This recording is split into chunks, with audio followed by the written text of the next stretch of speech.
podcast.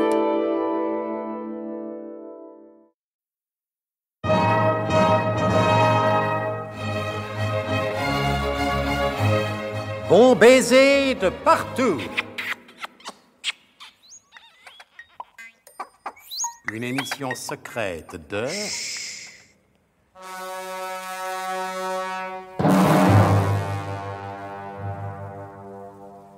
Donc, pour des raisons que les auteurs n'ont pas encore daigné nous dévoiler, le colonel Hubert de Guerla s'attache la plus haute importance au récit d'Aloa Lagouniaf. Aloa Lagouniaf est un Auvergnat-Tahitien, c'est-à-dire le descendant d'une Polynésienne et d'un des marins révoltés du Bunya. Nous vous écoutons, Aloa. Nous sommes impatients de connaître cette fameuse histoire de ces sacrés dalibougres de révoltés du Bunya. À l'époque dont je vous cause, histoire d'en parler, ça a commencé à bouillonner en Auvergne, quand voilà Kaniayou-Toui, et tout spécialement dans les bases de la marine de commerce auvergnate.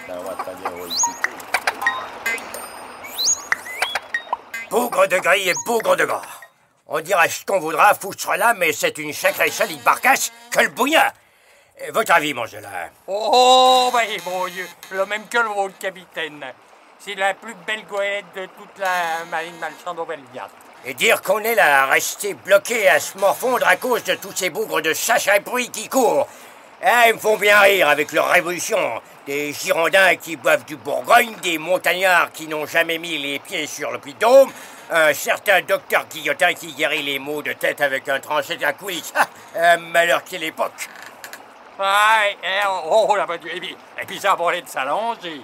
Moi, j'ai entendu dire qu'un certain capitaine d'Altivilly, un nommé Paul Tebault ou Paul Tabarbe, enfin quelque chose comme ça, montait sur Paris.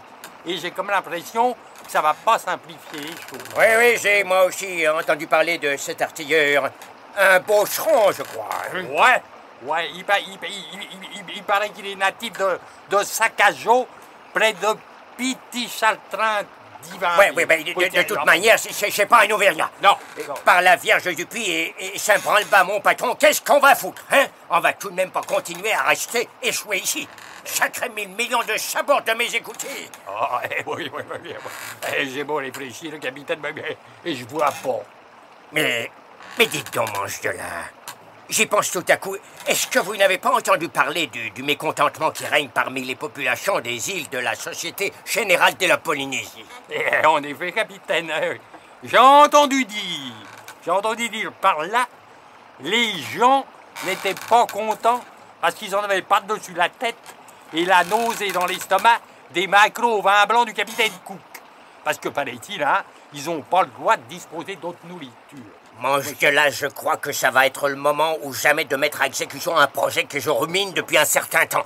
Siffler le rassemblement. Vous voulez rassembler l'équipage, capitaine? Qui parle de rassembler l'équipage? Allons, c'est le rassemblement des souvenirs que je vous demande de siffler pour que je puisse faire le point. 4 coups. Un extra sec. Un chèque et 2 demi-dous. Ça suffira. Allez. On boise, capitaine. Quoi? Paris, je voulais dire. Bien. Ça me va bien. Et à propos, à combien vous est-il revenu ce sifflet en argent? Rien, capitaine, mais à rien. Je l'ai emprunté définitivement au second de la Mastagouine. Vous savez... Oui, ce sacré dernier féfé et faucheton de Sébastien Margougnat. Eh ben, vous avez bien fait, mange de là. Allez, encore 3 petits coups de rassemblement de souvenirs, hein? Un peu plus long cette fois pour les faire revenir de plus loin. Là, voilà, parfait. Ce sacré damné capitaine Cook, qui est né en 1728, il me semble, dans cette sacrée damnée ville de Marton, dans le comté d'York, comme si l'on pouvait comparer cette damnée sacrée saloperie de jambon d'York avec le jambon d'Auvergne. Hein? Ce Cook, donc, a pas mal bourlingué. C'est au cours de son dernier voyage, alors qu'il faisait escale pour réparer son bateau à l'île Dorée, dans l'archipel des îles Sandwich, qu'il imposa à toute la population de l'archipel la consommation obligatoire de ces damnés maquereaux au vin blanc. Oui, c'est bien ça. Non, mange de là, inutile de resiffler, ça revient tout seul. Oui. Et sous menace de mort, tous les chefs de tribu de l'archipel signèrent, comme ils purent d'ailleurs, puisqu'ils ne savaient ni lire ni écrire, un contrat d'accord avec le dit Cook, par lequel ils s'engageaient à ne se nourrir exclusivement sous peine des plus terribles représailles que de ces damnés saloperies au vin blanc. Oh, bon Dieu, oui, Ça ne lui a d'ailleurs pas porté bonheur parce qu'il a fini sa carrière coupé en rondelles par les indigènes qui le dévoraient entre deux tranches de pain. Aux îles Sandwich, c'était normal. Tout ce qu'il y a plus de naturel. Mais pourquoi, après notre saucissonnade, les indigènes n'ont-ils pas déchiré le contrat en question, bon Dieu? Parce que, avant que l'événement arrive, Cook, qui a passé, ne l'oublions pas, plusieurs semaines à l'île d'Ouré, avait pris la précaution en premier lieu de faire signer ce contrat peu après avoir abordé, et en second lieu de le faire parvenir immédiatement en Angleterre par l'intermédiaire d'un vague voilier pirate qui passait par là, et dont le capitaine, moyennant finance, bien entendu, consentit à l'emporter et à le remettre à destination. Ce qu'il fit d'ailleurs. C'était une fripouille, d'accord, mais une honnête canaille. Conclusion. Oui. Malgré la mort en rondelle du capitaine Cook, le contrat remis aux Lloyds de Londres était bel et bien valable, d'autant que Cook avait pris la précaution supplémentaire de stipuler que le contrat ne pouvait être dénoncé même à la police qu'unilatéralement, c'est-à-dire par lui, ou en cas de disparition par ses commettants dûment habilités.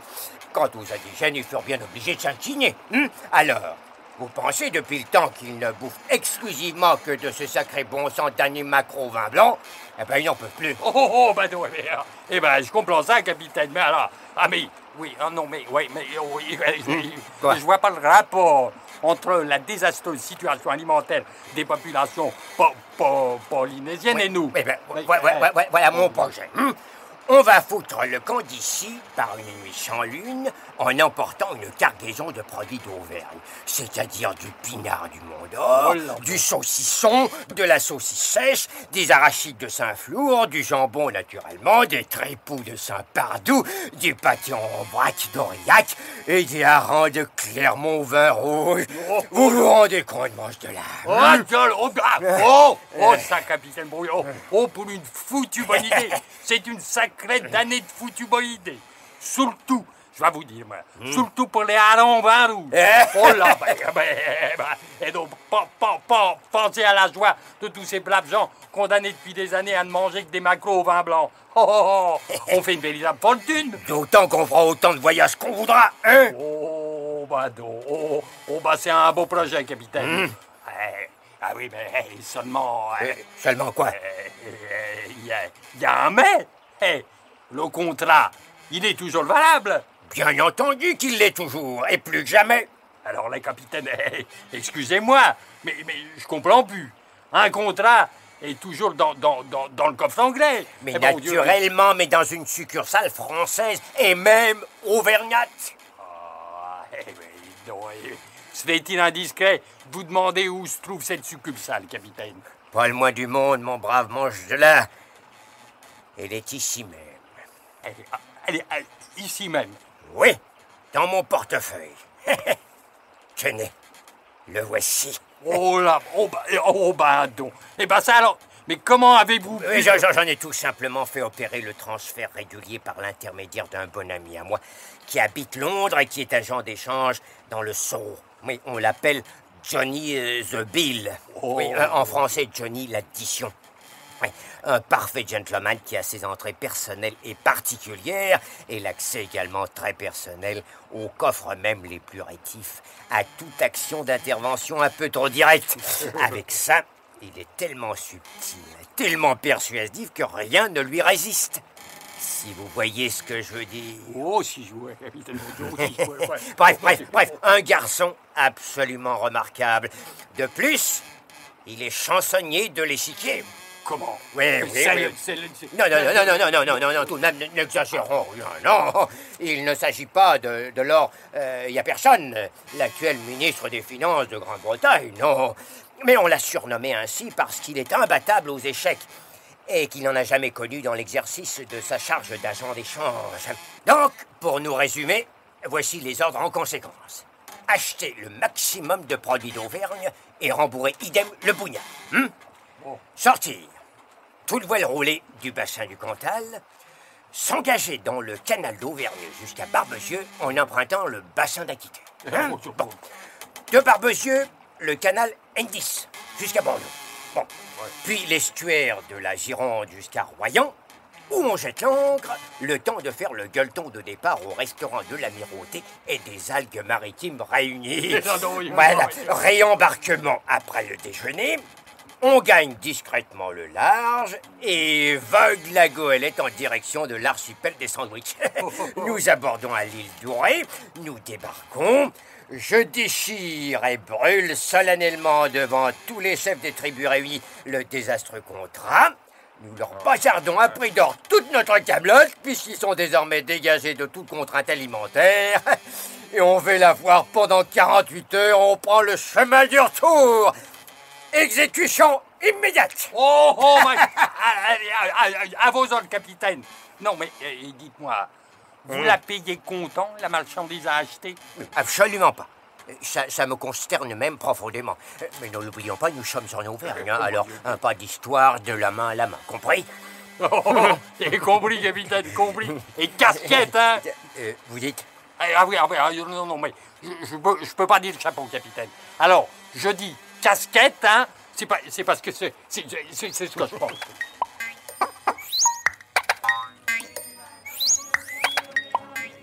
Et voilà mon colonel dans quelles circonstances historiques s'il a vu, comment la goélette Le Bougna mit le cap sur les mers du Sud. Voilà. Oui, mais ça nous explique pas comment ni pourquoi les marins du Bougna se sont mutinés. Ah, c'est que vous êtes impatient, mon colonel. Pensez donc, cette satanée fichue histoire des révoltés du Bougna, ça fait maintenant plus de 150 années qu'on se la raconte à la feuillée. Je voudrais pas vous l'expédier comme ça, n'importe comment, la Roitania et la Roititi. Faut pas oublier, mon colonel, que c'est une histoire, hein, une sacrée damnée histoire du temps de la marine à voile. Oui, mais maintenant nous sommes à l'ère biglotronique. Vous pouviez accélérer un peu votre récit. Si vous croyez que je ne sais pas la raconter, cette foutue dans l'histoire, demandez-la à quelqu'un d'autre. Alors, fâchez pas, monsieur Alois Lagouniaf. Allez, prenez encore un petit coup à boire, là, et un grand coup même, si vous voulez, et continuez.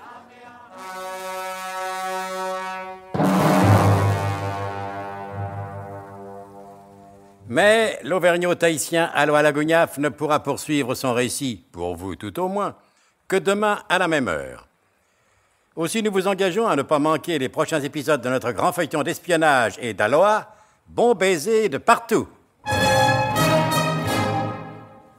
C'était Bon baiser de partout. Une émission secrète de Pierre Dac et Louis Rognoni. Avec Jean Bélanger, Pierre Dac, Jacques-Henri Duval, Pierre Hamel, Alain Roland. Décryptage et mise en code, Jean-Wilfried Garrett.